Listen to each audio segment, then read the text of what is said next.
We're really happy to have you here today, and maybe I'll just start with a little introduction to Dr. Kelly Metcalfe, who will be our speaker today. And Dr. Metcalfe is a professor at the Faculty of Nursing at the University of Toronto and a senior scientist at Women's College Hospital. And she's been a longtime member of the Hereditary Cancer Unit. Many of you probably already know her or have been participants in some of her research studies. And today she's going to be talking about genetic testing and its important role specifically for breast cancer. So Dr. Metcalfe, thank you for being here. And just actually before we get started, just a reminder to everyone to just please put your questions in the Q&A box at the bottom. And then when we're done the presentation, we will hopefully be able to navigate most of the questions that are posed throughout the hour. So Dr. Metcalfe, thank you for being here today. And we're looking forward to your presentation. Great. And thank you to everyone for joining us again as we continue on our virtual seminar series.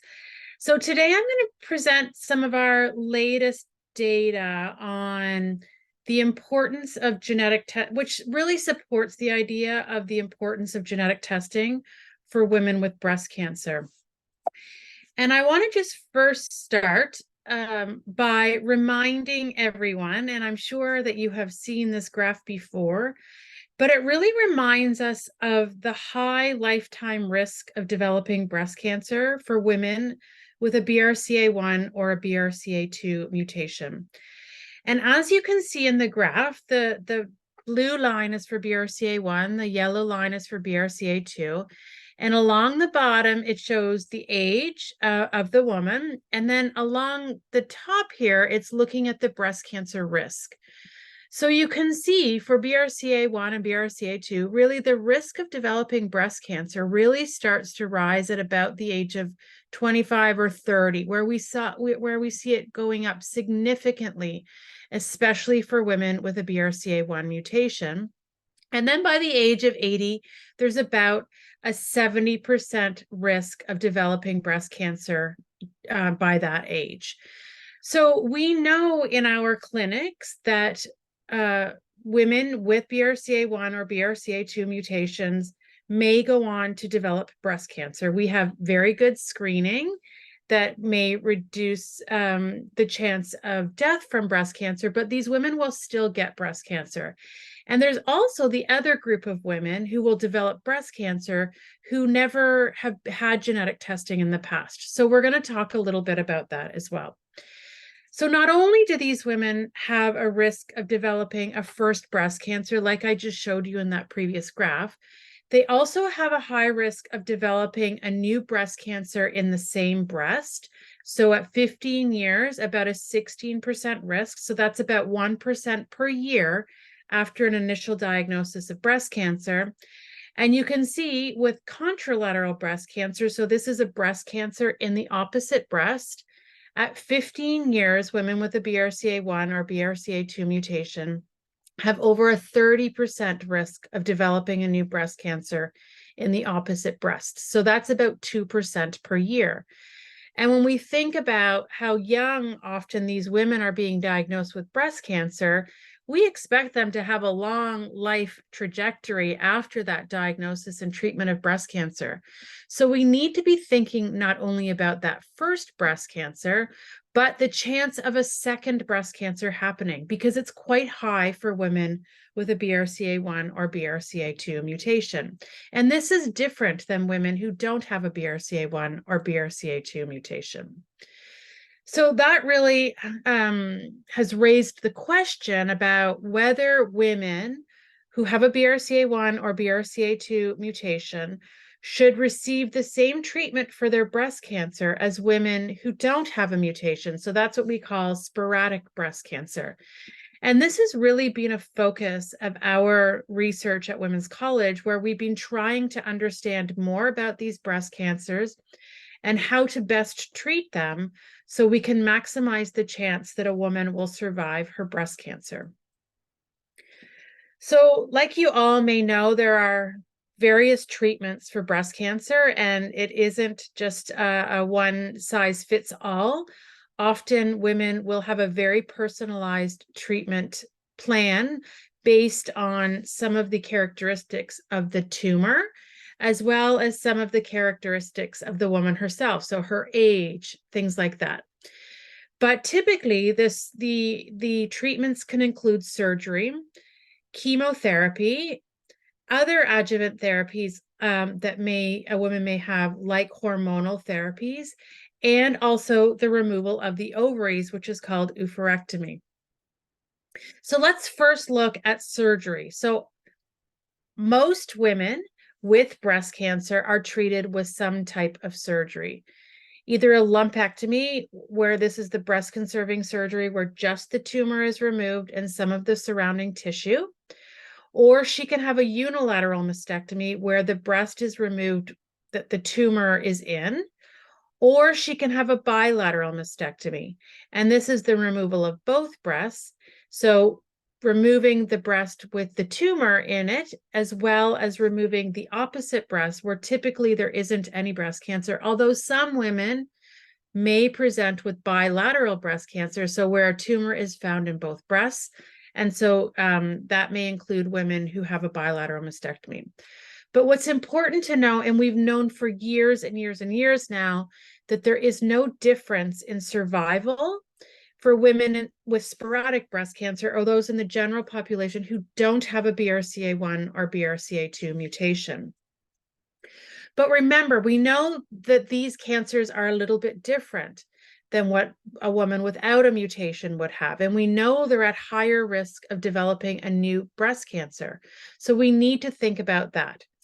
And when we looked at a large study that we started back in the late 1990s, collecting data on women, some of you may have been included in this study, where we were looking at women with a BRCA1 or BRCA2 mutation, and we collected all of their information on their cancer and also all of the information on their cancer treatment, and then we followed them. And what we found in this analysis, where we were looking at the type of surgery, is that women with a BRCA1 or BRCA2 mutation, there was a significant benefit associated with having a bilateral mastectomy. So where the contralateral the breast is removed, even though there's no cancer in that breast. And what we observed in this study is, you can see in the follow-up from 0 to 10 years, we didn't really see a significant difference in mortality or death. However, we needed to follow these women for longer, for up to 20 years, because remember, these women not only have their first breast cancer, they're treated for their first breast cancer, but then they have a high risk of developing a second breast cancer. So really, with a contralateral mastectomy or your bilateral mastectomy, we're preventing a cancer from ever happening in the opposite breast. And that seems to be what's having an impact on survival, is that if we can prevent that second breast cancer from ever happening, we can decrease the chance that that woman will die of breast cancer.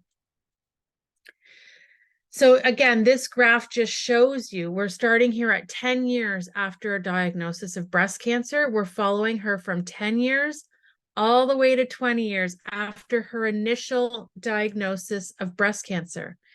And you can see here, the women in the dark black line are those that had the opposite breast removed, where there was no cancer. And you can see, that she has very, very low risk of dying if she survived until 10 years after a diagnosis of breast cancer and she removed the opposite breast. However, women in this line are those that didn't have the opposite breast removed. And you can see they go on, some women go on to develop breast cancer in that opposite breast. And then there is the chance that she will die of breast cancer because of that second cancer. So really, that's really what we want to avoid in women with a BRCA1 or BRCA2 mutation.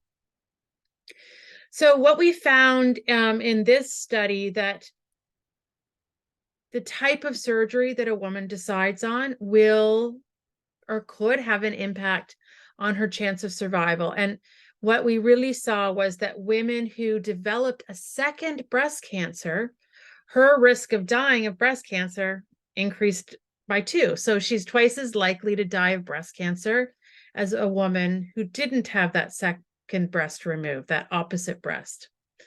And when we look at the women who died between 10 years and 20 years after the first diagnosis of breast cancer, many of these women, over half of them, had a second primary breast cancer that developed. So thinking about, we want to prevent those cancers from ever happening.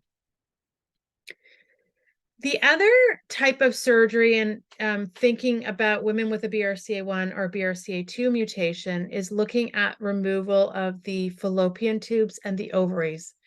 And this is a recommendation for all women with a BRCA1 or BRCA2 mutation, irregardless of whether or not she's had a previous diagnosis of breast cancer. And we've talked about that in some of our previous seminars. But we wanted to look specifically at those women who had a diagnosis of breast cancer. And you can see, again, we've published from that same study looking at how removing the ovaries has an impact on survival. And you can see when we're looking here, this is breast cancer specific survival. And I know it's a lot of numbers and sometimes it's difficult to understand these numbers. But what this analysis showed us, that by removing the ovaries, we reduced a woman's risk of dying by 53%. So this was very significant in terms of having an effect on a woman's chance of dying after breast cancer. When we looked at all-cause mortality, so this isn't just because of dying of breast cancer, it could be dying, in addition to dying of breast cancer, any other cause. So it could be heart disease, it could be ovarian cancer.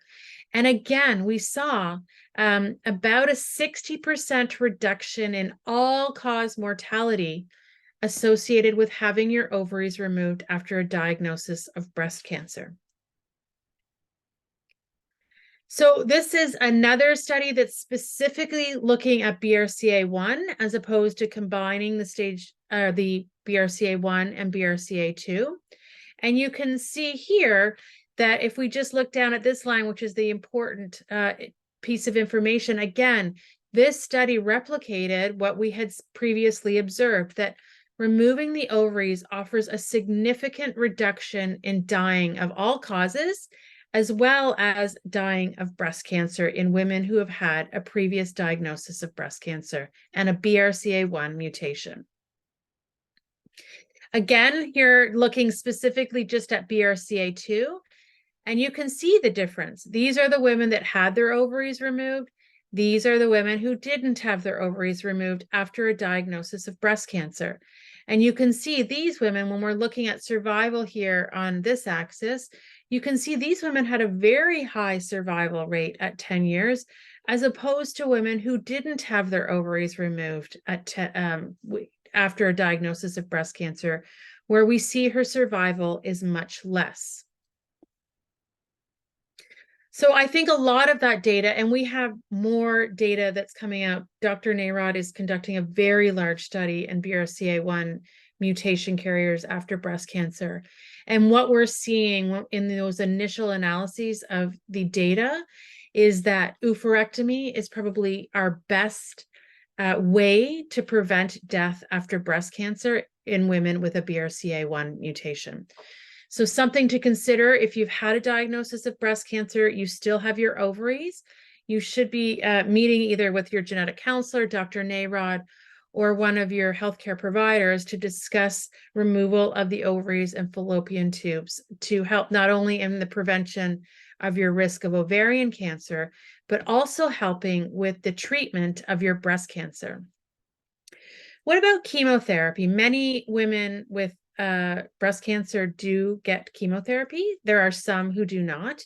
And again, it really is based on a number of different factors that your medical oncologist would have talked to you about whether or not you would receive chemotherapy either before your surgery or after your surgery for breast cancer.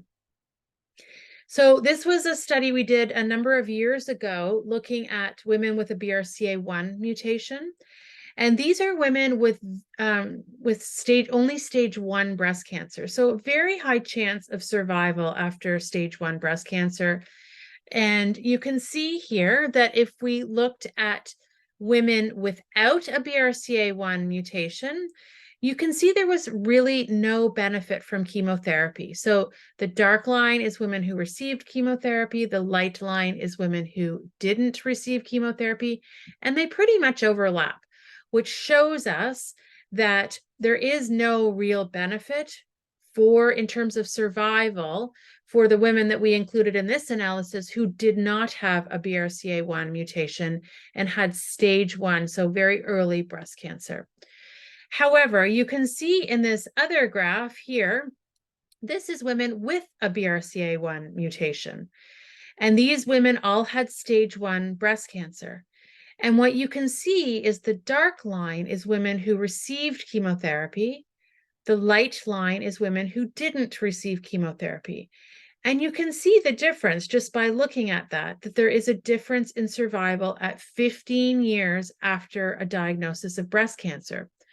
But what's striking, I think, about these two graphs is if we look at them side by side, you can see that for women with a BRCA1 mutation and stage 1 breast cancer, adding chemotherapy to the treatment really is a very comparable survival rate compared to those without a BRCA1 mutation. So this graph, the first graph on your left.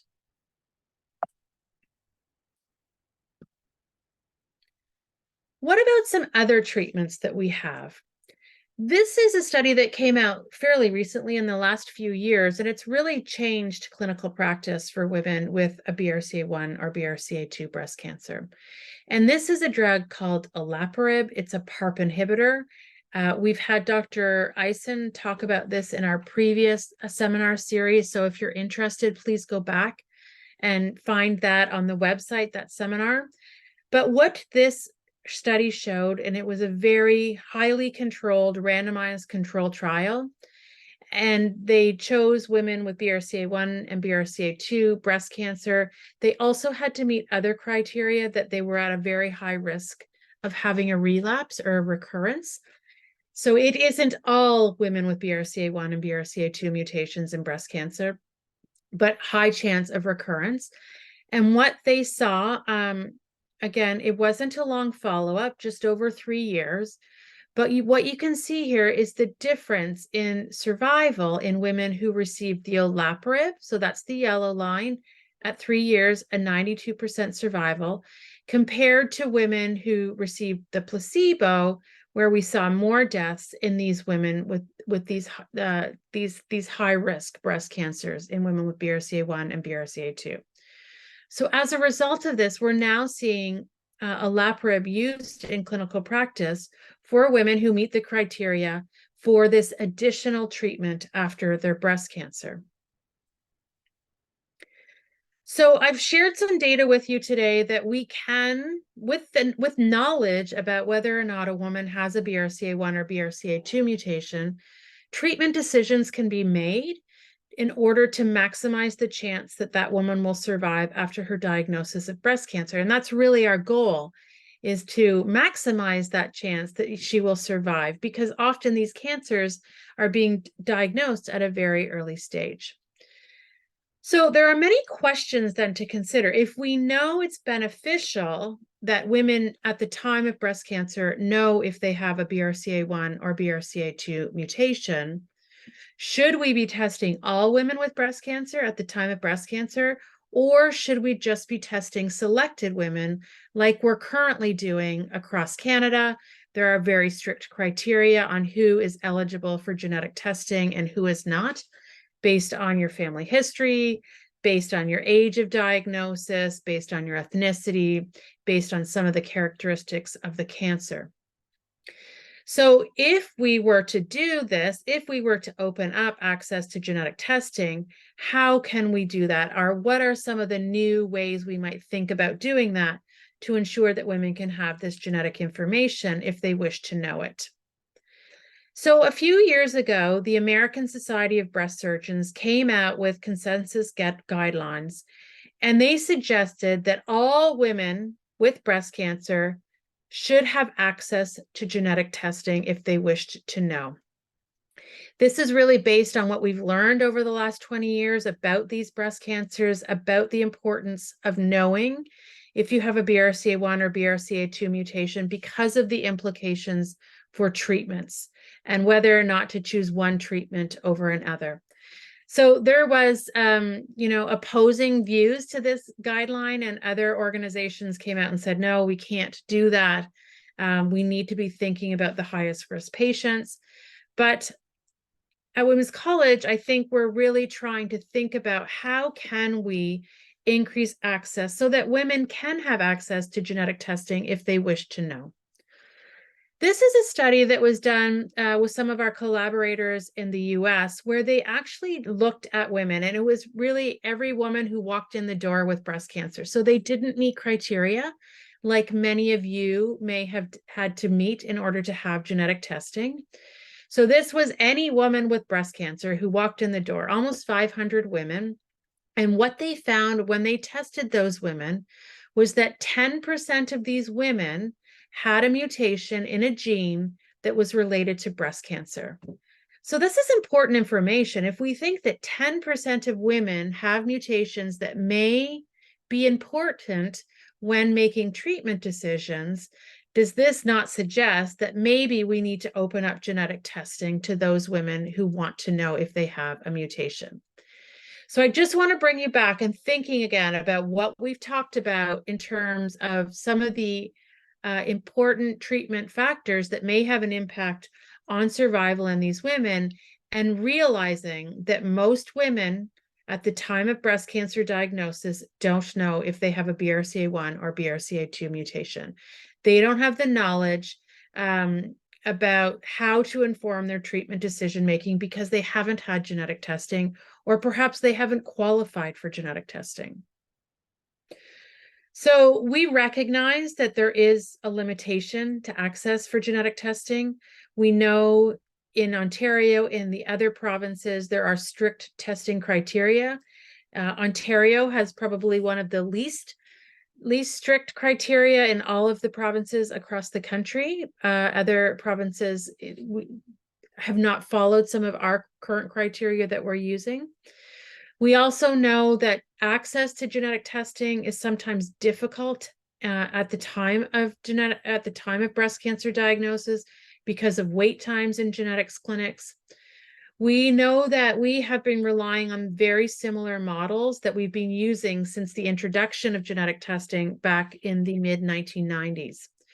And we also know that we're reliant on healthcare providers making those referrals. So these health care providers are the gatekeepers, and some may not be aware of the importance of genetic testing at the time of diagnosis. So we've been very committed over the last few years of thinking about new models to increase access to genetic testing for women with breast cancer. And I'm going to talk a little bit about some of these models that we've been using. One is the rapid genetic testing at the time of breast cancer diagnosis.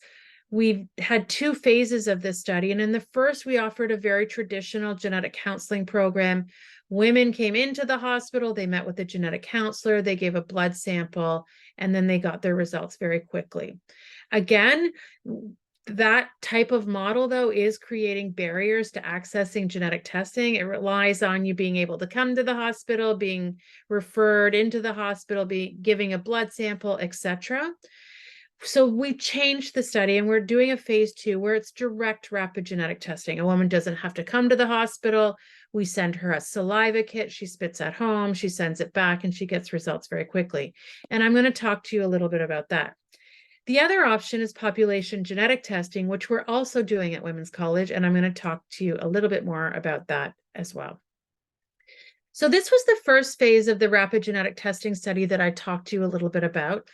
This was women within Toronto, because remember, they had to come to the hospital.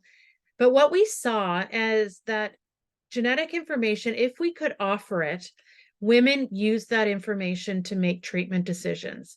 Because if we're going to offer genetic testing at the time of diagnosis, add an additional step for women when they're already going for so many other discussions about treatment, etc. It's a very distressing time often for these women. We didn't know if we should add another step. But what we saw from this study was that actually adding the other step didn't cause any increased distress. It didn't cause more anxiety or depression. There were high levels of satisfaction, and women used that genetic information to make treatment decisions. So we think that this will have an impact on their overall survival. So I just want to bring you back then and thinking about how could we expand that rapid genetic testing study. But I think it's really important to have a little bit of an understanding of what's happening across the country in terms of genetic testing and access to genetic testing. Across this entire very large geographically diverse country, we have only 37 cancer genetics clinics. So only 37 sites across the country where women can go to have genetic testing. And that's challenging. So especially considering how large some of these provinces are, and obviously this creates large wait times. There is not only a wait time to get in to see a genetic counselor, there's also a wait time to get those genetic test results back because of the high volumes of testing. And across all of these these provinces, there are also very different, not very different, but slightly different criteria. So if you live in one province, you may not be eligible for genetic testing. However, if you live in another province, you may be eligible. So again, causing different difficulties with access and not being equitable access to genetic testing. So this was a new study that we started. It's phase 2 of the rapid genetic testing study, where we are providing genetic testing to women who meet criteria, and it's a much more relaxed criteria than the provinces have in terms of who's eligible for testing. And we're offering this to women across Canada who have been diagnosed with breast cancer. So at the time of diagnosis, these women don't come in for the traditional genetic counseling. They watch a video. They have an information brochure. There is access to a genetic counselor if they'd like to ask questions. We do send them a saliva kit where they spit in the kit and they send it back, so they don't need to go to a blood lab and give a sample. It's all done virtually, all of the access to our genetic counselors. So this is the study. If you know of anyone who you think may be interested, if you just go to the Women's College website and look up the rapid genetic testing study, you'll be able to get information, and a woman can refer right in. It's not reliant on her healthcare provider to refer her in for genetic counseling. So we have patients from all across the country, which is great to see, especially knowing that some of the other provinces are where we see the higher wait time. So as of now, we have almost 800 women who have taken advantage of this study. And you can see that the majority are negative, like what we would expect, but almost 11% of the women who we've tested have come back with a positive genetic test result. And what we've been able to do is do this very quickly. So from the time that the sample is received in the lab, we give those results back in about 7 days.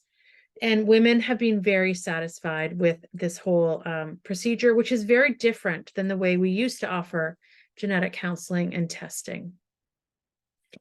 I have a short video that I'd like to share with you, and it's a patient who has been so kind to share her story about participating in this study and the impact that it's had on her.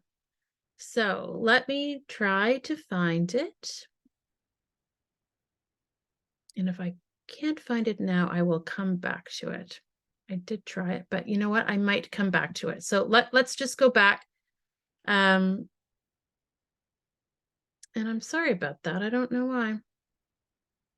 Okay. Sorry about that. I will come back to it though at the end if we have time. But if you don't, if we can put it in the chat, Joanne, if we can send that and Joanne can put it in the chat for us. But it really is a telling story about women who may not have access because just geographically they're not close to a genetic testing center, about all of the other issues that are happening at the time of breast cancer diagnosis, and how this has been a new way of thinking about genetic testing and the impact that it's having on patients has been really noteworthy. So I want to just switch gears because I've presented a new model of providing genetic testing to women with breast cancer. But what about those without breast cancer, or those that have been diagnosed with breast cancer in the past? So they're not eligible for that rapid genetic testing study, and they may not meet criteria. What other options are there for individuals who wish to know if they have a genetic test or a genetic mutation that may cause cancer? So this is a study called the SCREEN Project, which is being led by Drs. Akbari and Dr. Nayrod at Women's College Hospital. And it's really making genetic testing available to any Canadian over the age of 18 if they wish to know. This is what we call direct-to-consumer cancer genetic testing. And the difference being, when we think historically have thought about direct-to-consumer, it would be you sent your sample and you got your results and that was the end. This is a little bit different in that you send your sample in, you get a genetic test result, but our genetic counselors at Women's College are the ones that help you understand your genetic test results, can make any referrals if you don't live in and around Toronto, and the majority of people don't. So it's a very, you still have that connection with the cancer genetics team at Women's College Hospital. So there have been two phases to this study. And the first phase, it was just BRCA1 and BRCA2 that was offered. And in the second phase, we're now doing a panel genetic testing like we are doing in most often in all clinical practice where genetic testing is being offered. And like I said, this is available to any Canadian over the age of 18 who is eligible to participate. And you don't have to have a family history. You don't have to have a previous diagnosis of cancer of any type. So here's the information. It's called the SCREEN Project. If anybody's interested in sharing that with their friends or families, you can join the study right from your home just by clicking on Join the Study. So what's involved? So this is, like I said, you go onto the website, you join the study. We will order your genetic test, and then a saliva sample kit will be sent to your house within 7 days. And then you send that sample off to the lab, and 7 to 10 days later, you will get your genetic test results. So in terms of what happens with the genetic test results, if a woman is found, or a man, because we're testing men and women in this study, if an individual is found to be positive or have a genetic mutation in one of the genes that we're testing for, the genetic counselor will give that result. We'll do all of the follow-up genetic counseling and all of the referrals that need to be made to manage that woman's cancer risk, including being referred to a local genetics clinic in her area, anywhere across the country. She may also get a variant of uncertain significance, and that result will be available directly to her. The genetic counselor will follow up, and if the patient would like to have genetic counseling, he or she can have that. If you get a negative genetic test result, again, those results are sent to the patient through the web portal, and there is no genetic counseling unless someone requests to have that. So again, it's a very different model than we've done in the past. So in the first phase, we tested just over 1,200 participants, again, BRCA1 and BRCA2 only. And in phase 2, again, these numbers are a little bit outdated. I haven't updated them lately, getting them from Dr. Akbari or Nayrod. But you can see that we have tested these individuals, 931 participants. And what's different about this study, and I didn't mention this earlier, is that there is a cost to the participant because they don't meet the criteria in the province. So there is a cost to participate and to get this genetic test result. like we would see with many other tests that are being offered in clinical practice now, PSA, vitamin D testing, there is a cost associated with this test. So again, this is where these men are coming from in terms of enrolling in this study all across the country. Some are learning it from looking on the internet. Often if an individual visits a genetic counselor, he or she is not eligible for genetic testing based on the criteria. They then offer the individual to go into the screen project. So really, these individuals are coming from a diverse referral network.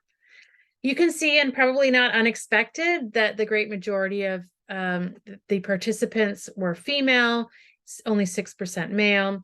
And you can see the age distribution in the middle here. Many of the individuals tested, about 2/3 under the age of 50. And you can see, again, we've been collecting information on ancestry and race as well. Some of these women did have individuals, not just women. We have to remember here we're testing anyone.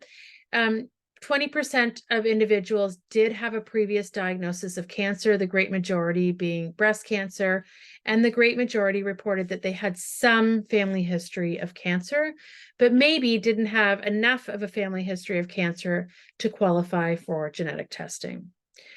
You can see here the mutations that have been identified: BRCA2, CHEK2, BRCA1, ATM.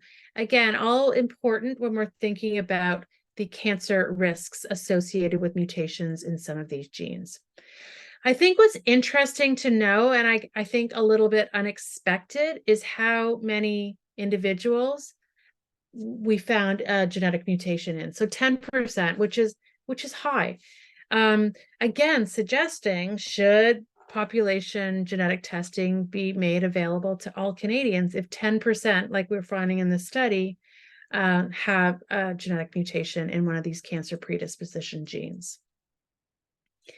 What's interesting, when we looked at some of these mutations that we found in these genes where we know management would change in order to deal with the increased risk of cancer, you can see, more than half of these individuals didn't meet criteria for testing. So we would have missed these mutations because they never would have been offered genetic testing based on our current criteria, and they wouldn't have had genetic testing without being able to have access to population genetic testing and being able to pay the amount for genetic testing. So in summary, just thinking about all of and I know I've presented a lot today, but thinking about the importance of genetic testing for women with breast cancer, and some of the data that I showed you that shows that if a woman knows she has a BRCA1 or 2 mutation, can make different treatment decisions, we think that this will lead to better outcomes based on some of the data that I've showed you today. And I think we have more and more data to support some of these recommendations. But what we know, though, is that access is still limited. In Toronto, a woman might have access to genetic testing. In fact, at Princess Margaret Hospital now, they're actually providing genetic testing to all women with breast cancer who are being treated at Princess Margaret. But we know that this is not the same across the country. It's not the same across all hospitals. So we need to think about new models to ensure that women can have access to genetic testing at the time of breast cancer diagnosis. And I've showed you some examples today about how we can think about delivering genetic testing and genetic counseling differently than we have in the past. And that, in fact, we are seeing that we are increasing access to testing, and we're not causing any negative psychosocial consequences. We're not causing more distress. We're not causing more anxiety. But as a result of some of these novel models of genetic testing and counseling, we are increasing the number of individuals that we're identifying who have a genetic mutation. And this is both in women with breast cancer, but I've also shared with you the screen project, where we're doing that, we're identifying these carriers in women and men who never would have met criteria, and we're identifying them before they develop breast cancer or ovarian cancer so that we can reduce the chance of those cancers ever happening. So that is the end of the acknowledgements. I'm going to go back. I'm going to just see if I can get this video for you. And I'm sorry that that didn't work the If first. you can't do it, I think I put the YouTube link in the chat. Okay. So everybody can just, So and everybody let's, can also watch the entire video on their own if you can't figure it out. okay.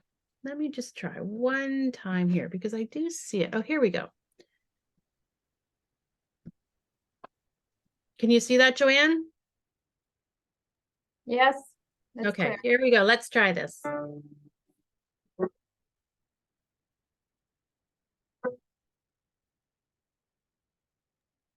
We can't hear it though. Is there supposed to be volume?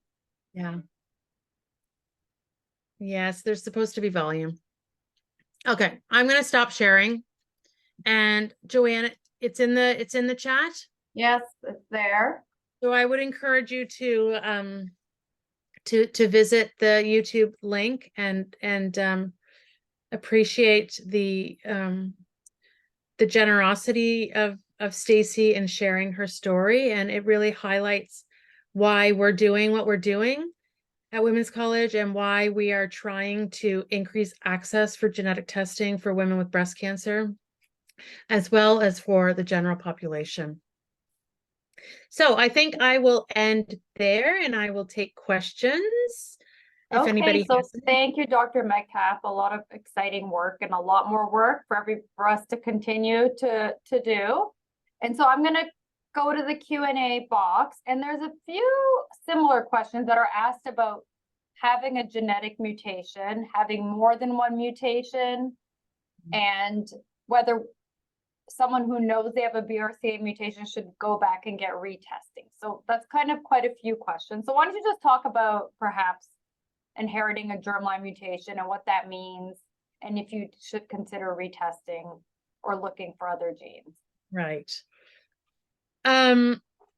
Okay, so that's a lot in one question. So let's just think about this. So when we're thinking about, often women who've had genetic testing in the past, and there are those in which we found a mutation, so a BRCA1 and BRCA2, because typically those were the genes that we were testing for in the past, and not this expanded panel of other genes as well. So if a mutation was found in BRCA1 or BRCA2, typically it wouldn't warrant going back for testing. However, if you have a strong family history, you've had a previous diagnosis of cancer, you meet criteria for genetic testing in your province, and a BRCA1 or BRCA2 mutation was not found, that's often when you're either called back or you can request a follow-up appointment, and more testing could be offered. So we could test for the genes that you were never tested for in the past. What we know about BRCA. Yeah, so what Kelly says is correct. If you already know you have an inherited BRCA1 or 2 mutation, there is no need for you to have to go back and consider additional testing.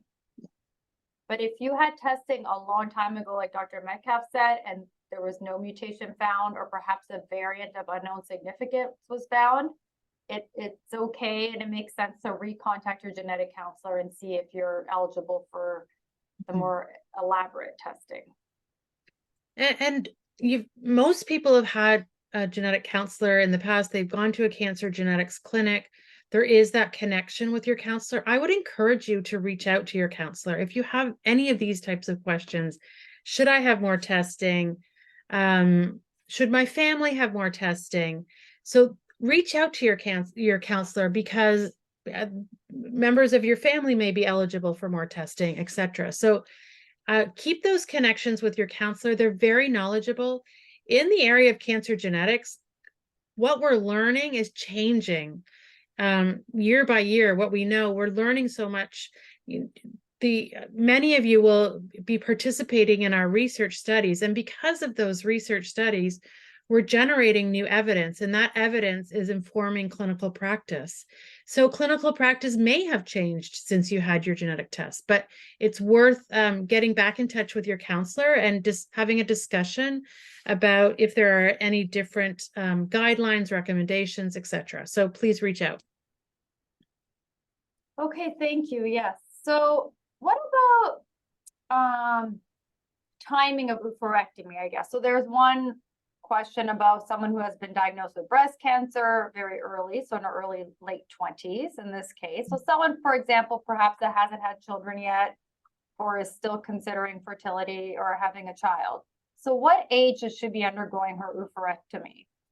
And that's a really good question. That's a really good question, and not a question that we have an answer for. What we've seen, like I said, Dr. Narod is leading a very large study in BRCA1 right now. And what we've seen from that data is that we may also be able to give drugs that are ovarian suppression drugs. And many women with breast cancer may be given these drugs as a part of your treatment.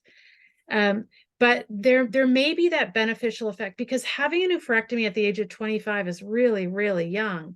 And we need to think about the consequences of having your ovaries removed at that early age. So there may be a chance to, and especially if someone wants to consider having a baby in the future. So at these young ages, it's worth a discussion with your medical oncologist about taking a medication that suppresses your ovaries so you're not ovulating.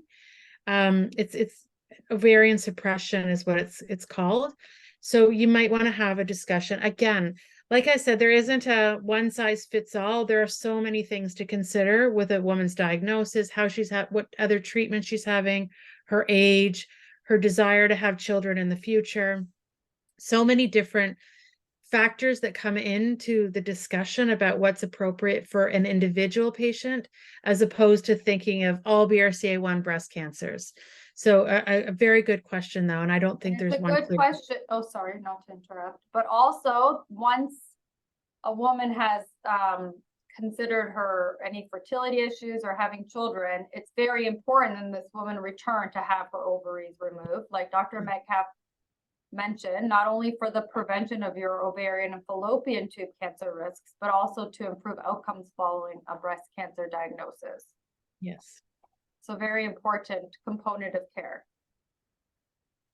So how about, okay, so there's a question more for unaffected women and the kind of support that exists for those who have had preventative oophorectomy and mastectomy. So, and this comes up a lot, and I'm assuming this individual is interested in whether they should be undergoing screening or other sort of management. And I know right now there is no routine or need to undergo any sort of screening for your breast cancer risk at this time if you've had a bilateral mastectomy. We don't have screening for ovarian cancer, but if this individual has had their ovaries and fallopian tubes removed, then there is no additional follow-up except for menopause management. And that's where gynecologists or your primary healthcare provider can help manage menopause symptoms and any adverse effects associated with early surgical menopause. So with respect to cancer risks, I would say, and Dr. Metcalfe, feel free to pipe in. I think you've chosen the most effective options right now, but of course we still need to manage things like bone health and menopausal symptoms and quality of life following preventative surgery. Mm-hmm. Another thing I'd like to add too is I think across the country, and at Women's we're doing this now, is that it's meant to be a clinic that follows women with a mutation in a cancer predisposition gene. So if you're at risk, even if you've had your surgeries, you may want to have access to a social worker or to menopause management or things like that. So we are going to be expanding this clinic, and it will become a virtual clinic for those who are not in Toronto and can't access the clinic. Again, it will be, just because of the way our healthcare works, it will be just for women in Ontario. But Thinking about that, I think the other thing is the psychosocial support. Often women after they've made these difficult decisions, these don't go away because this is something that's happening in your family. So there may be family issues, there may be sexual functioning issues, all of these kind of things where peer support may be important. So we are, again, redeveloping our peer support programs at Women's College Hospital, and they will be offered virtually, hopefully starting sometime next year, where we can bring women together who have a BRCA1, BRCA2, some of these other genetic mutations, for peer support. And having someone else to talk to who's been through some similar situations and having to make similar decisions about management of their cancer risk, or if they've had a previous diagnosis of cancer. So stay tuned for that. And we can let you know when that's going to get up and started, but I suspect it will be sometime next year. And that being said, like Dr. Metcalfe has mentioned, not everybody has access yet. So please, it's very important to speak about these things with your healthcare provider or any other gynecologist that can help manage your symptoms. Yeah. Okay, so there's a question about being BRCA positive and screening for ovarian cancer. Unfortunately, screening to date has not proven to be effective. Typical screening for early detection of ovarian cancer was including transvaginal ultrasound and CA-125 measurements. So something they would measure in the blood of women. However, this has not been shown to pick up cancers at an earlier stage. So right now there is no effective screening, but we are currently involved in several studies trying to see if we can identify any sort of blood marker that could be measured. So unfortunately, no, there is no effective screening for ovarian cancer. Yeah, and I'm just seeing that also too, that not wanting to do a nephrectomy. And I would encourage anyone who's having a hard time making this decision to go back to your genetic counselor, talk to your counselor about this decision, have a clearer understanding of the evidence when you're thinking about making your decision. Oophorectomy is probably the best defense we have right now in terms of preventing ovarian cancer.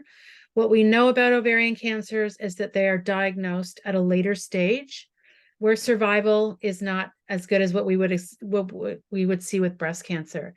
And as a result, all guidelines across the world for BRCA1 and BRCA2 mutation carriers recommend that women have their ovaries removed. For BRCA1, it's between the ages of 35 and 40. For BRCA2, slightly older, 40 and 45. So please, we don't want anyone to get ovarian cancer. And what we know right now in 2023 is that oophorectomy is the best way to prevent ovarian cancer. It's the best way to prevent death from any type of cancers in BRCA1 and BRCA2. And I know the symptoms and outcomes are really scary, but like Dr. Metcalfe said, not only is this the most effective way to increase overall survival, I think, and I'm confident that the clinicians, and with our evidence from our research group also and others, that there's safe ways to be able to manage menopause and other outcomes.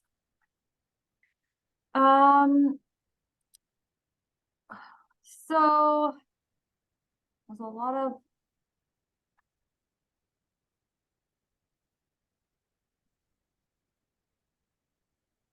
some questions about accessing genetic counselors, and given the time, I'm trying to loop some of these together, where individuals have limitations, and are these only by referral? So maybe you can give a blanket overview of how someone might get referred or access genetic testing, whether in Ontario.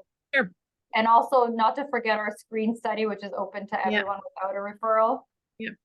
So accessing genetic testing in all provinces generally requires a referral from either your family doctor, your surgeon, your medical oncologist, anybody that's providing care to you. And those referrals go into your local cancer genetics clinics where they look through to see if you're eligible, and then you're invited for genetic counseling and testing. So that's typically how it happens. However, like I've shown today, there are other ways of accessing genetic testing. Time of diagnosis, breast cancer diagnosis, we don't require that referral. Someone can self-refer in. And there's also the Screen Project where you can just go to the website and sign up to have that genetic testing done. So there are different ways to be doing it. And there are different ways across the country too. Other groups, not just us at Women's College, are recognizing that we have a problem and that we have a lot of people who want genetic testing and it's taking so long. Others are recognizing that we need to think about different ways of providing genetic counseling and testing so that more people can access testing and they can get it done much faster than has been happening in the past. Okay, so there's a question about, it's a little specific about metastases, but why don't we talk about the type of, maybe just quickly, there's a question about BRCA mutation carriers more likely to metastasize than non-carriers. No, we don't have any evidence of that. We need to think about it's not about the mutation, it's more about the cancer, right? So often BRCA mutation carriers are young when they're diagnosed with breast cancer. BRCA1 is more likely to have triple negative breast cancer. So those risks are the risk factors that make thinking about the risks of recurrence higher. So we don't think it's because of the BRCA1 or the BRCA2 mutation. It's really about the cancers that are developing in women who have these mutations. Okay, and just before we conclude, our genetic counselor just wants to reiterate that there is a cost with the Screen Project, so doing the genetic testing. Remember, it is a one-time fee that you would only pay once to have your genetic test result. That does not change in your lifetime. And so just keep mind of that. But again, those costs are not meant, they're just meant to recover the cost of us actually facilitating, and it's not meant, not operating as a business or anything like that. No, this is the cost that the lab charges us to have the genetic test done. Okay, so this brings us to the end of our time. I know we had a lot of questions. Hopefully we've answered most of them. So I wanted to. Can I just say one thing, Joanne? If anybody has any other questions, and you want to see your local genetic counselor, you can do that. But you can also reach out to us at Women's College and we can help. We have two amazing genetic counselors who work with us.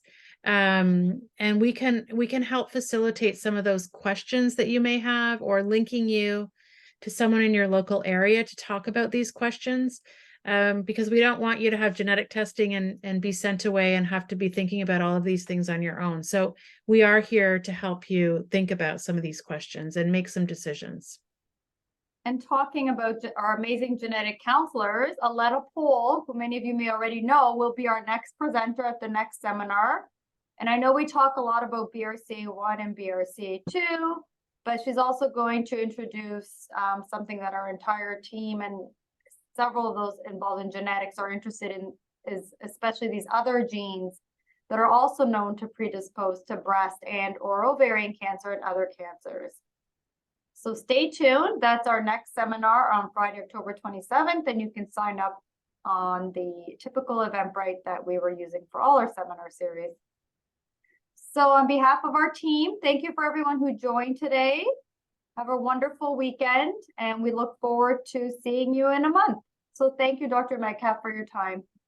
All right. Thanks, everybody. Have a good day. Bye-bye. Bye.